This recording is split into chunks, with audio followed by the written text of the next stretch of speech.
Full time nih ya, full time nih. Indonesia U17 harus mengakui keunggulan segala-galanya dari Korea Utara dengan skor 6-0. Gua nggak bohong, gua nggak bercanda nih boy, gua nggak bercanda nih. 6-0. Mari kita review ya. Ini pertandingan kenapa bisa 6-0 ini. Mari kita bahas. Dari line up yang diturunkan sama El Sintayongisme, Nova Arianto. Gak ada yang salah sama line up yang diturunkan, gak ada yang salah.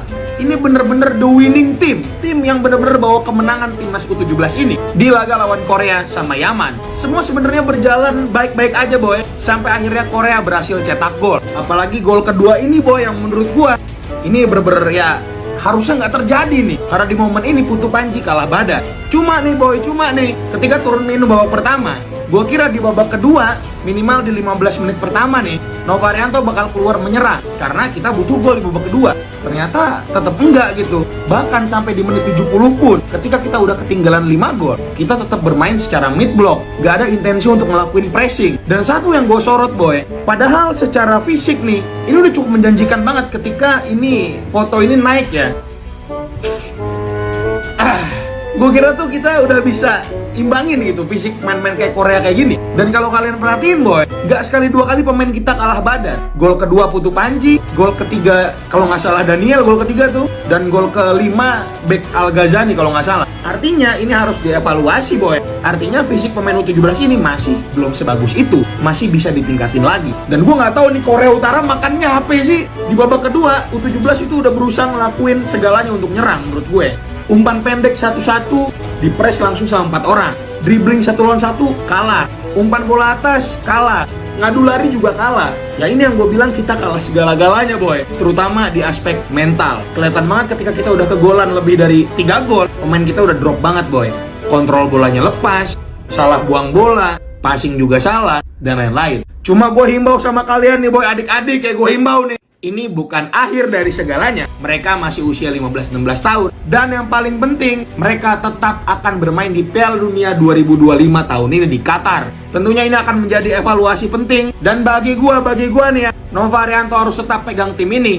Jangan jadiin kekalahan 6-0 ini itu jadi alasan untuk Nova diganti ya. Kalau gua sih tim Nova stay nih boy. Kalau kalian gimana? Tulis di bawah ya. Terima kasih banyak, jangan lupa di follow untuk update selanjutnya. Hancur sehancur-hancurnya Timnas Indonesia U17 dibantai 0-6 oleh Korea Utara. Gimana menurut kalian pertandingan pada malam hari ini Timnas Indonesia di perempat final melawan Korea Utara?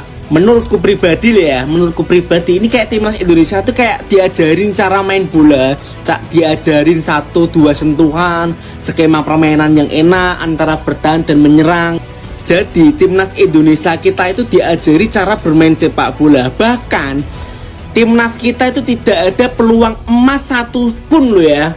Karena memang ya mental tuh berpengaruh besar. Setelah kita tertinggal 2-0, Timnas Indonesia tuh mainnya gak agresif sama sekali. Bahkan kita cenderung menunggu sampai akhirnya Korea Utara bisa membobol 6 gol di Timnas Indonesia. Sumpah ini kayak Timnas Indonesia ini kayak diajari kucing-kucingan gitu loh. Diajari cara main bal, dibuat kucing-kucingan. Kayak permainan Indonesia tuh kayak orang males-males gitu loh, tahu nggak sih? Gimana nih menurut kalian? Tinggalkan di kolom komentar ya. Semoga kali ini ambil pelajaran aja buat Timnas Indonesia supaya nanti ke depannya apalagi di Piala Dunia nanti lebih siap lagi. Karena memang belum saatnya sih, kayak gak level aja ngelawan Korea Utara dilihat dari permainan tadi. Wah, koplo kali 6-0. 17 Indonesia harus telak kalah dari Korea Utara. Bisa-bisanya loh lawan Korea Utara kita kalah, lawan Korsel menang. Kayak mana ini? Untuk lawan Korea kali ini tuh Coach Nova tuh lebih milih buat main bertahan, ngandelin counter attack yang berantakan. Udah gitu nggak ada kreativitas pemain tengahnya sama sekali. Terlalu terburu-buru distri bola ke depan. Udah gitu long ball terus dari belakang ke depan. Karena emang udah terburu-buru. Niatnya mau nyari peluang tapi kerebut terus. Mau bola atas kalah duel. Bola bawah kontrolnya juga jelek. Jadi ini udah jelas gitu, murni kualitas pemain. Nah, cuman yang jadi permasalahannya apakah dengan main bertahan kayak gini itu salah? Enggak gitu. Tapi balik lagi, hasil akhirnya itu adalah peluang dan cetak gol. Itu yang paling penting. Tapi itu yang nggak bisa ada gitu di permainan kita. Korea Utara ini malah sebaliknya, permainannya lebih menyerang gitu. Intensitas tingginya mereka ngelakuin mereka ngelakuin pressing yang agresif juga, sehingga ngebuat pemain tengah kita ini kewalahan buat pegang bola. Ya ampun aku bilangnya gitu. Pemain kita ini nggak bisa megang bola sama sekali ya. Di pressing terus gitu sama Korea Utara ini. Gak sedikit juga gitu pemain-pemain ini tuh ngelakuin kesalahan. Apalagi pas dribbling bola sering diintercept juga. Terus pengambilan keputusan, makanya peluang itu tuh bisa dihitung jari gitu ya. Kenapa bola itu nggak nyampe ke depan? Sangat disayangkan aja gitu. Coach Nova ini kenapa nggak ngebuat pemainnya tuh jauh lebih agresif gitu mainnya di babak kedua?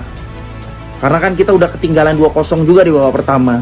Tapi masih sama kayak di babak pertama. Main nunggu aja, nunggu terus.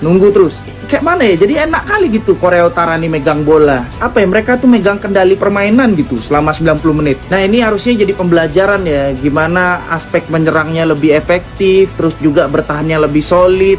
Nah ini kita bisa contoh sebenarnya dari Korea Utara ini. Tapi ya udahlah, tetap bangga, tetap terbaik karena kita bisa nyampe ke 8 besar. Dan juga yang paling terpenting kita udah lolos gitu ya, dapat slot ke Piala Dunia U17.